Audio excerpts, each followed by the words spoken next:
दुष्ट सर्प। एक जंगल में एक बहुत पुराना बरगद का पेड़ था।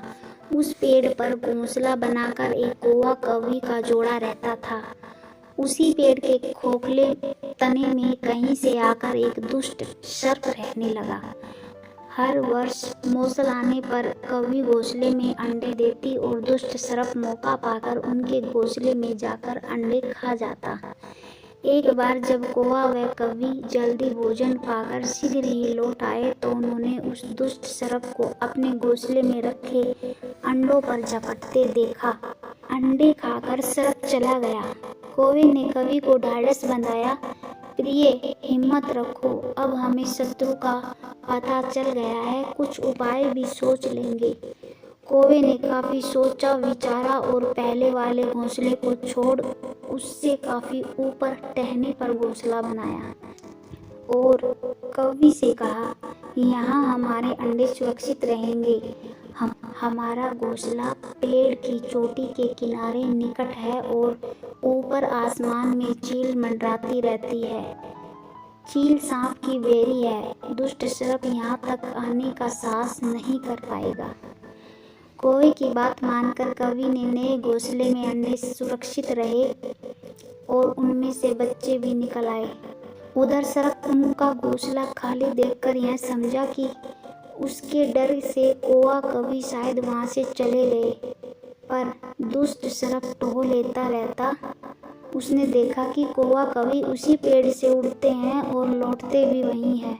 उसे यह समझाते देर नहीं लगी कि उन्होंने नया घोंसला उसी पेड़ पर ऊपर बना रखा है। एक दिन सर्प खो से निकला और उसने कौवों का नया घोंसला खोज लिया। घोंसले में कौवा दंपति के 3 नवजात शिशु थे। दुष्ट सर्प उन्हें एक एक करके घपाघप निगल गया और अपने खो में लौटकर डकारे लेने लगा। कौवा व कौवी लौटे तो घोंसला खाली पाकर सन्न रह गए। घोंसले में हुई टूट फूट व नन्हे कौवों के कोमल पंख बिखरे देखकर वह सारा माजरा समझ गए। कौवी की छाती तो दुख से फटने लगी। कौवी बिलख उठी, तो क्या हर वर्ष मेरे बच्चे सांप का भोजन बनते रहेंगे? कौवा बोला, नहीं, यह माना कि हमारे सामने विकट समस्या है, पर यहाँ से भागना ही उसका हल नहीं है। विपत्ति के समय ही मित्र काम आते हैं। हमें लोमड़ी मित्र से सलाह लेनी चाहिए। दोनों तुरंत ही लोमड़ी के पास गए। लोमड़ी ने अपने मित्रों की दुख भरी कहानी सुनी। उसने कौवा तथा कौवी के आंसू पोंछे। लोमड़ी ने काफी सोचने के बाद कहा, मित्रों, तुम्हें वह पेड़ छोड़कर जाने की जरूरत नहीं है। मेरे दिमाग में एक तरकीब आ रही है जिससे उस दुष्ट सर्प से छुटकारा पाया जा सकता है। लोमड़ी ने अपने चतुर दिमाग में आई तरकीब बताई। लोमड़ी की तरकीब सुनकर कौवा कौवी खुशी से उछल पड़े। उन्होंने लोमड़ी को धन्यवाद दिया और अपने घर लौट आए। अगले ही दिन योजना अमल में लानी थी। उसी वन में बहुत बड़ा सरोवर था। उसमें कमल और नरगिस के फूल खिले रहते थे। हर मंगलवार को उस प्रदेश की राजकुमारी अपनी सहेलियों के साथ वहां जल क्रीड़ा करने आती थी। उनके साथ अंगरक्षक तथा सैनिक भी आते थे।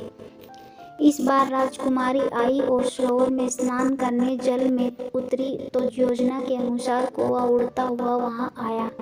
उसने सरोवर तट पर राजकुमारी तथा उसकी सहेलियों द्वारा उतार कर रखे गए कपड़े और आभूषणों पर नजर डाली।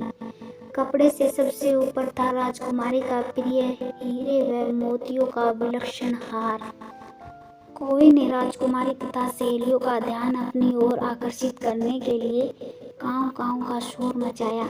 जब सबकी नजर उसकी ओर घूमी तो कौवा राजकुमारी का हार चोंच में दबाकर ऊपर उड़ गया।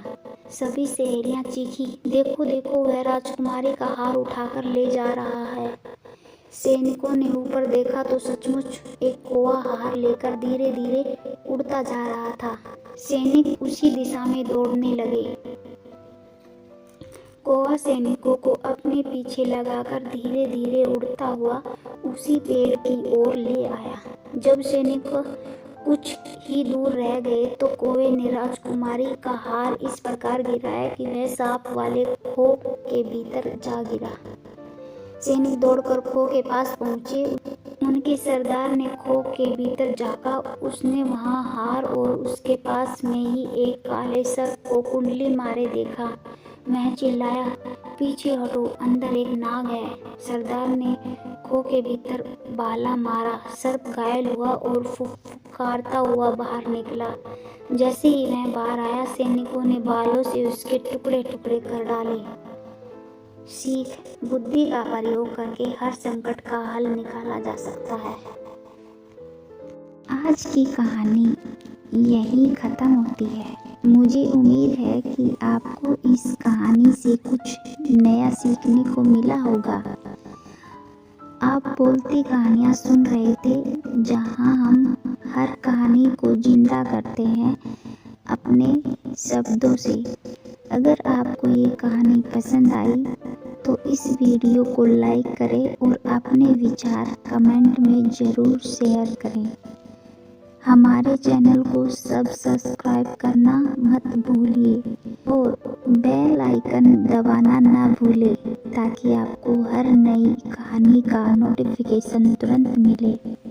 हम आपके सपोर्ट के बिना ये सफ़र तय नहीं कर सकते।